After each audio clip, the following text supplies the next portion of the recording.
Okay, thanks so much, everyone, for hanging in here. So we're going to get started. We're running a little bit behind. I'm so excited to introduce this session, which is kind of a mixture of topics. And first, we'll hear from Asaf Pe'er, who's going to tell us about understanding accretion and ejection onto disks. So please go ahead. Right. So first, as everybody, I should start by thanking especially Avi, and also Ramesh, and everybody that was in the ITC during my time. I'm not going to tell you exactly when it was, so you won't know how much I got old since then. And this is a project that actually was inspired a lot by many group meetings that I had with Ramesh. Though at that time I was working a little bit about different subjects, then I gradually got into that because I got interested in that, I guess. So it's about study of accretion and ejection from disks in the mad states using new GPU-accelerated GRMHD code. There are a lot of buzzwords here, so I'll just try to take you through them one by one. Of course, I'm not working by myself. Key developer here is my postdoc, Damian Beguer, whose name is here. And there is a long list of, or maybe not so long list, of other people who contributed, mainly students that did various parts of that. Since I know what happens, unfortunately, not all of you work on black holes. What happens? Why is that working? Please. Okay, now it is. I just put the final slide first, so just in case you feel that you don't want to listen to the rest of it, or it's too technical, then just leave it here. Like the first part will be the motivation and some technicalities of this new GPU-based GRMHD code that we built on ourselves in the last few years. Then I will be talking about this in MED state. MED is magnetically arrested disk. I will explain what it is. There's been plenty of works on that in the last, 15 years or so. But it turns out that there are still a few topics that were not properly discussed, or that were properly discussed but people never got any agreement with. And when I see a good debate, I'd like to join and see how much noise I can make. So in particular, I'll speak about jet transport, the fact that I found that jet transport significant amount of angular momentum to infinity. The angular momentum transport is something which has been debated quite a lot recently. About the jet's properties, they found to be the widest, A equals 0, that means spinless black hole. And that prograde disks tend to be wider than the retrograde. And we tried to understand why is that, and we looked at the magnetic pressure. And it seems to be dominated at small radii, with the phi component being a very strong dependent on the spin. Then I'll discuss about radiation. I'll talk about radiative cooling. That's an ongoing project which should be published quite shortly, I hope. We found a transition in the disk shape and the properties at around 10 to minus 5 Eddington. And there is something into that. And then, if I have enough time, I don't know, I'll just show you some nice movies of radiative MHD that we're doing. That will take us a little bit more time. So just for those of you who unfortunately don't work on these black holes, X-ray binaries and AGNs, it's great pictures you can find on Wikipedia today. Basically, there are three ingredients, right? We have this rotating black hole in the center, there is an accretion disk, and there are jets. And the nice thing is that I'm showing one from AGN, active galactic nuclei, and one from X-ray binaries. It looks pretty much the same physics on completely different scales, right? There are at least 6, 7 orders of magnitude in scales here. And emission, we see them all over the place, so we've got plenty of data. X-ray binaries are particularly nice because there are these variations which occur over timescales of weeks, which is very handy for students. AGNs much less. The basic questions, just when you see that, you have some very basic questions that there are, including the jet launching mechanism, which of course relates to the connection between the disk and the jet, the emission location, and basically what is exactly inside the jet funnel, how much mass there is. Now I promised you about this acronym, so that the tribute is to Ramesh, which to the best of my knowledge coined them. So the structure of the disk by large depends on the steady state configuration of the magnetic field that is being reached there. There is this standard and normal evolution, or what's called sane, in which the magnetic field lines align roughly with the disk. And then the angular momentum is transported outward, mainly via magnetorotational instability. As opposed to that, under certain configuration of the magnetic field, you get a magnetically arrested disk, where the magnetic field lines would accumulate very close to the horizon, and then they will stop the accretion. Accretion will continue in via some filamentation, and that will cause eruptions. So you'll see these blobs and streams. This excess of magnetic field is what we believe is producing strong jets, and that's very relevant for the EHD, which I think one of the talks earlier just showed the image. So this is what I was referring to is this filamentation. So there's the blue region, which are the empty magnetized region, and the gas spirals in via these filaments. Oh, I see that I can use that maybe. Yeah, so you can see that here. All right. Now this fascinated people, so I need to give attributes to previous works. And I think since late 1990s, early 2000s, the parallel computation matured enough so that people could start studying it. So we're seeing the first GRMHD codes, serious GRMHD codes, dating back for something like 25 years ago. Koide Komisarov, and a special tribute to Charles Gamey, who's sitting here, was the main co-author of the HARM code, which became sort of standard in the field today. And of course, many important applications since then. I think the next jump occurred about 10 years later with the introduction of radiative MHD. Coral was produced here by Oleg Sadovsky, who was a postdoc of Ramesh's group at that time. There are others, Hamran, Heroic, which is Narayan is here. And then, because there are various technical issues, many people, what they did was doing this radiative transfer codes in parallel. So you do the GRMHD codes, the dynamics at once, and then you do the radiation codes, such as GRMonty, either being calculated separately, or they are related, like a BH light, but have certain limitations, such as only low optical depths. The next jump occurs only something like 5 years ago, with the start use of GPUs, graphical processing units, which we heard a little bit about last time. That's a one slide. And that's an old slide, actually. GPU versus CPU performances.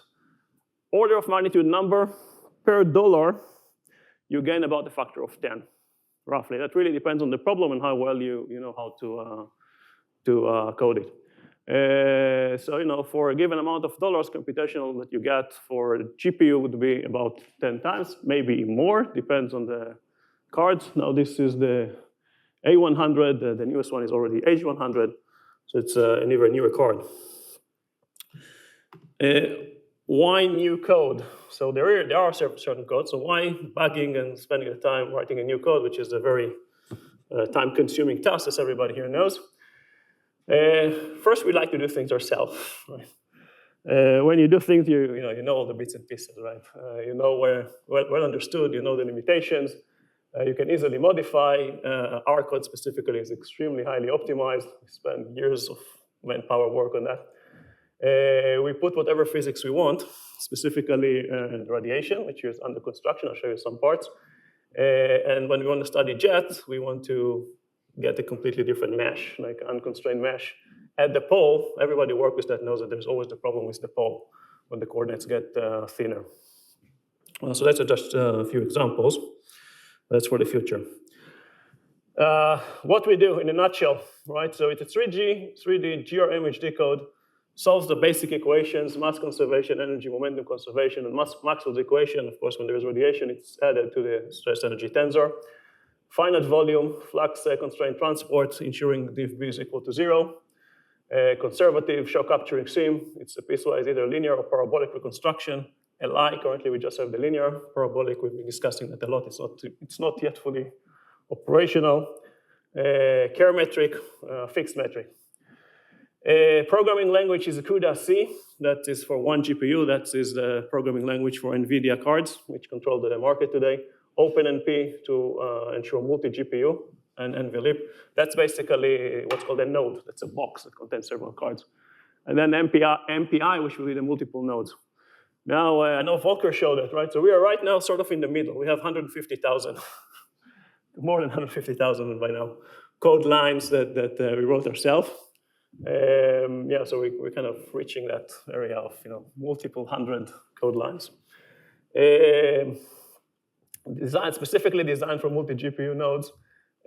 Just the values that we get on the A100, which is the main working host, we have 100 million thousand cells update per second. It's very difficult to tell how it is compared to others, but it's certainly on the high side. I don't want to say it's the highest, but it's certainly on the high side. And about twice that number for the H100, which means we did not do proper optimization because the H100 is supposed to be 3 times better. Of course, that depends on the problem, on the number of cells per card, and exactly what we're doing there. And the computational throughput we got is 18% on the A100. Those who work with that could appreciate these values. For the physics, so I said the main types of this characterizer are what's called the sane. That's where the magnetic field does not regulate the accretion. It's numerically simple. We did a lot of tests with that. I'm not going to show you that because I don't have time. Well studied, and there was a code comparison paper, so we could easily check our results, compare them to others. And the magnetically arrested disk is that where the magnetic field does regulate the accretion, which is way more interesting phenomenologically. This is what produces powerful jets. It's relevant for the Event Horizon Telescope results. And there's still a lot of things that are uncertain there about the role of magnetic fields. Just to guide you through what I'm going to show, so this is sort of standard. We start from a torus. Again, this is a standard Fishbone-Moorcroft torus. This is a cut in the XZ plane, right? So you're seeing the torus surrounding. We just cut it in the XZ plane. This is an equatorial plane. The torus is here.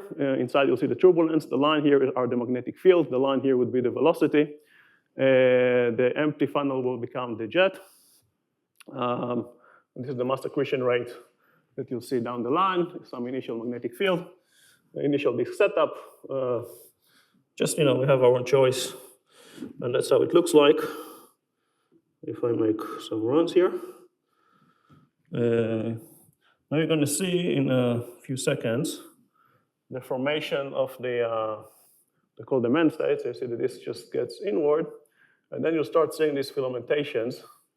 The resolution here is, by now, today's standard is not considered too high, sort of standard, maybe even slightly low, but it's just a matter of computational facilities.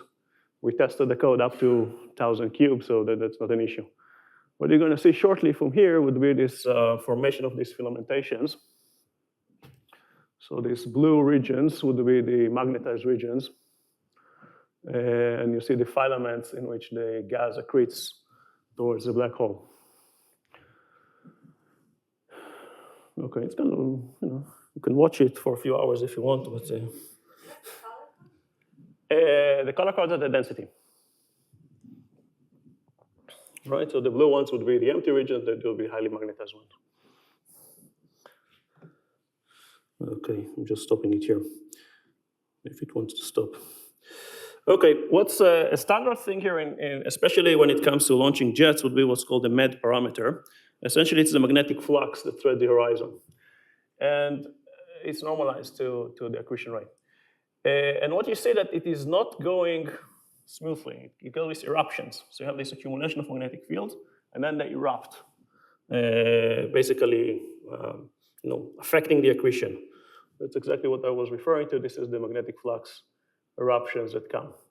And there's been a lot of debate about their exact role on the accretion rate. And naturally, the expectation would be that they affect the local accretion rate, right? When you have these magnetic eruptions, there is a strong magnetic pressure. But it was not really seen in previous simulations. So we went on to check, and this is the magnetic mass accretion rate, sorry. This is the mass accretion rate, which also seems to have these eruptions and flares. And what we find out, and this is something which we haven't seen anyone discussing, we found an anti-correlation, but not between the magnetic flux and the mass accretion rate, but their first derivatives. So if you look at dm dot over dt and d phi b over dt, there is a clear anti-correlation which persists over different initial configurations, different black hole spins, etc. Okay, I'm not totally sure how to interpret that yet, so just leave it here. Another thing which is will be discussed further later is how this med parameter evolve as a function of the black hole spin. And that was already discussed by Ramesh, that was actually here. And it seems to have a maximum at low positive spin. Their fitting done by Ramesh, it did not fit our results. It was doing a different configuration with a different run. But it turns out that it might be quite universal because we're doing a completely different setup and we still get the same result. Maybe more interestingly is the efficiency, how much energy is extracted away from the black hole when you compare that to how much energy gets in. And what you find, again, confirming previous results, is that at very high spin, the efficiency exceeds 1, meaning more energy is getting out than getting in. And that energy can only come at the expense of the rotation of the black hole, which is a signature of what's known as the Blandford-Znaick process. And I believe Charles Gemming will speak about that in the last talk of today. So there is a numerical confirmation of the Blandford-Znaick mechanism. These things were not properly discussed as far as I know. They were actually discussed, but not that much. This is how much angular momentum is being taken out. And there is a separation between 3 regions here, the jetted region, the wind region, which is above the disk, and the disk. Now, there are 2 sources of angular momentum, right? One would be from the disk itself, right? This gets angular momentum inward. There are some, of course, that gets outward via MRI, and the black hole. Now, you see, just the color code, the color is the angular momentum, total angular momentum. And when the spin is 0, there is no angular momentum, or very little angular momentum gets out from the jetted region. While for high spin, either positive or negative, there is plenty of angular momentum going out from the jet, which is an indication that the jet carries away angular momentum from the black hole itself. When you do the analysis, you find out that it's mainly, or nearly entirely due to Maxwell stresses. So that carries the angular momentum. And at high spin, the angular momentum carried by the wind is also quite high. The next thing to show is the structure of the jet. So this is a little bit more tricky to visualize. This is a function of radius. This is the jet opening angle, theta. And what you see is the red is the highest, which means that for a equal to 0, which is the red, the jet is the widest. And the prograde one, namely positive black hole spin, they have general wider jets than the blue ones. The fluctuations is because everything here fluctuates. So we have that the retrograde jets produce the wider jets than the retrograde ones. And the retrogrades are also the highly variable ones. Now, in order to understand what happens here, we analyze the pressure. So if you follow, this is the radius, the inner parts, and we look at the pressure. So there are mainly 2 terms of pressure here, right? The R-3, the white below is to guide the eye. There is the gas pressure, the yellow one, and there is the magnetic field pressure, which is divided into certain components. And the interesting thing is that for the 0, the one to look at is this dotted purple, which is the phi component. And the phi component, you see that they all follow the gas pressure and magnetic pressure. They all grow up when we go to smaller radius. But the B phi, for a lower spin, for 0 spin, basically, it goes down and it disappears. Of course, once you have a stronger pressure inside the disk, that is what holds the jet. So that determines the jet boundaries. So there was a lot of debate about it, not a lot. There was some debate about it in the literature. And that's the result we got. That the B phi is what goes down with the lower spin. Okay, now I go to the next project, which is what about cooling? Now, when you talk about cooling, there are 2 things to bear in mind. Now you have to scale things. So you need to know how much cooling you have. So we do a physical cooling. Physical cooling meaning we're not just looking at the cooling that will get us to what we want, but what is the actual cooling. And so we take the prescription from Essen and the cooling, the physical processes we consider currently are the Sinrutan and the Bremsstrahlung. That also enforces us for normalization. So we have the black hole mass of star J star, and we have a targeted mass accretion rate. So we're putting in some mass accreted, but then because of the cooling, that can affect the mass that is actually accreted. So this plot here shows the scaling. It's a log scale, so it's a bit don't contain too much information, but we're not too far, so we can scale exactly what is the mass accretion rate we should bring in to get what we want. And the final thing is that we need to know how the energy is distributed between the protons and the electrons. There are various prescriptions for that, basically how much coupling we have. And here we just look at the simplest case, with namely enforcing, so full coupling, enforcing a constant ratio of electron to proton temperature. And the results we get look like that. So this is the med parameter, again, related to the mass accretion rate. This is with no cooling, and this is when we start to have the accretion rate. Of course, the more accretion rate, then the more cooling we have. And we do see that there is a jump, somewhere around 10 to the minus 5, and then this jump goes down again when we get to even higher accretion rates. It's not to scale, right? This is 10 to the minus 4, 4.5. But we do see that there's something happens. So we try to analyze, understand what exactly happens there. And the picture we came up with, which is, again, still preliminary, but that's where we're circling around. The MRI is fully developed. Once MRI is fully developed, means we have the strongest magnetic field. So once we cool the disk material is compressed. This can be seen here. This is the height of the disk as a function of radius, and the more accretion rate we have, the higher the accretion rate, the higher the cooling, then the lower the disk. Now, the compressed disk carries with it the magnetic field, so the phi b increases, the magnetic flux increases as we go to smaller radius. But when we get to this critical value of 10 to the minus 5, the gas cooling rate becomes so fast that the pressure in the gas does not exceed the pressure in the magnetic field.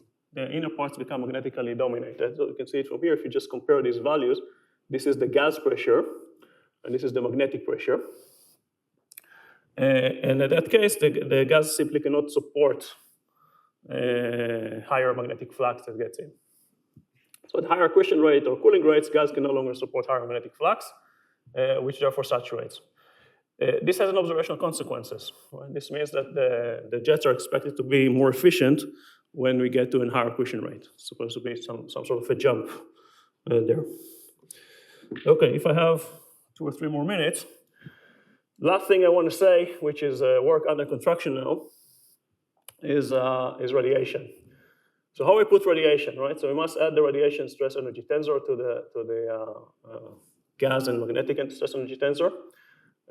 This is radiation stress energy tensor, which contains the energy density, the flux, and the pressure. And there are known prescriptions how to do that, right? You can find it in textbooks like Mihala's square. This is what many people are doing. Not all of them, but many people are doing them. They just solve down these equations, they calculate the radiative stress energy tensor, and then they have to add up one closure relation to close the set of equations. The gain you get is simplicity. The lose is that the accurate description of anisotropy of the radiation field is lost. The average emissivity and absorption factor, emissivity and absorption are all being averaged. And the use of closure relation, again, you're losing a lot of information. The alternative, which is much more consuming, would be to solve directly for the evolution of I. For that, what we need to do is to have a different grid. So we have a separate grid for the radiation, which will consider the angular and frequency dependent quantity of I. And then, so we have a different grid, angular grid. Basically, this is the way the grid looks like. It's a geodesic grid. You can just make a separation into hexagon and pentagon and just add the levels of every level here. Simply would cut it down into more hexagons and pentagon. Level 2 will have 162 ones. Of course, this grid changes from location to location along the spatial grid, right? And then this is the evolutionary equation that is being solved. It looks a bit scary, right? So there's a transport term, which is the same as MHD. There's a gravitational redshift. These two terms would correspond to the change of directions as we go from one location in space to the other. And this is the interaction term. So right now, this is not yet fully developed, so I'm not going to show it to you. But I will show you the rest, which is simply the radiative transport. So these are certain exams that we did. So this is the first slide that we had. This is a photon bomb. And this one, for those of you who know, this is a slightly more complicated. This is a straight line. But so this is a straight line, but in what's called the snake coordinates. So the coordinates are just changing, and the light has to follow along the coordinates such that it will look like a straight line. So this is a work in progress. Should be finished shortly.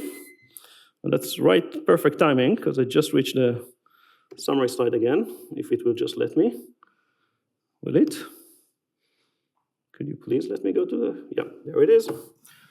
So going back to the summary slide, if you're still here with me, I showed you some motivation and some technicalities of a new GPU-based GRMHD code that we're building in-house.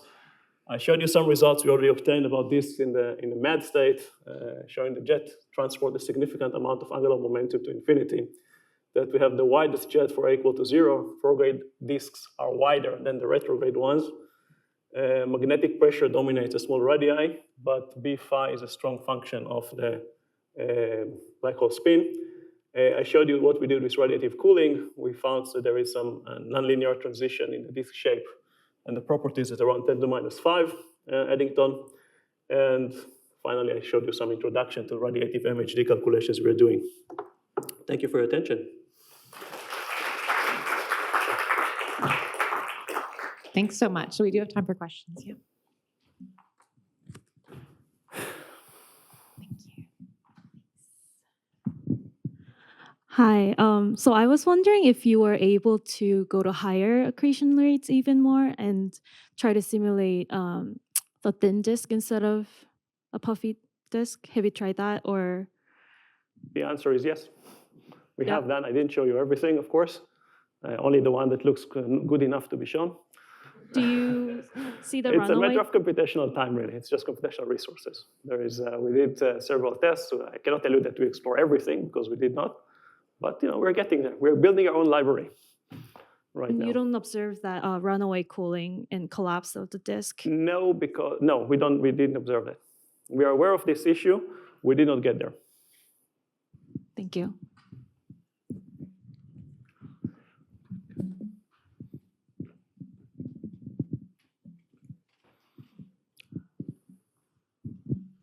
So I have two questions. The first question is that, as we know, the photon can be circularly polarized, and it can also carry angular momentum. So I was wondering if you ever considered that there could be significant angular momentum transport throughout in that way.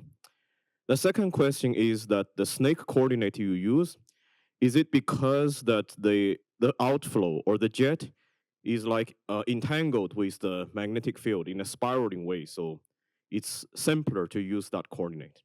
That's my two questions. Okay, so to answer the first question, we are not there yet, right? We're currently testing the radiative transfer. Adding polarization in principle is possible. That requires some more modification to this equation that I showed you. Talk to me in a year, and I'll know if we can do that and how. I mean, we can do that. The question is how long it's going to take us.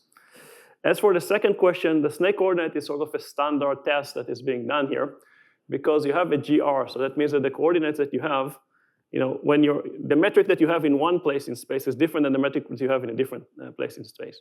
So when the photon goes from one to the other, there is a connection, of course, between them. So you want to test your connections, right? You want to test that the photons would actually go the way it's supposed to go. So the snake coordinate is being done as a standard test case of showing how the radiative transfer works in non-Cartesian coordinates. You're simply putting a sign, and you want to see that the radiative transfer equation is being solved numerically properly on these non-Cartesian coordinates. All right.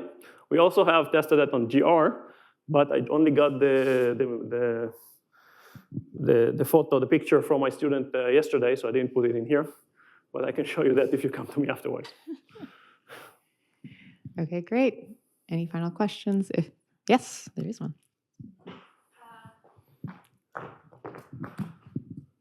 So I'm not an expert in accretion disks, but in the first movie that you showed us, there was a manifestation of spiral arms in the beginning of the movie and then somewhere toward the middle.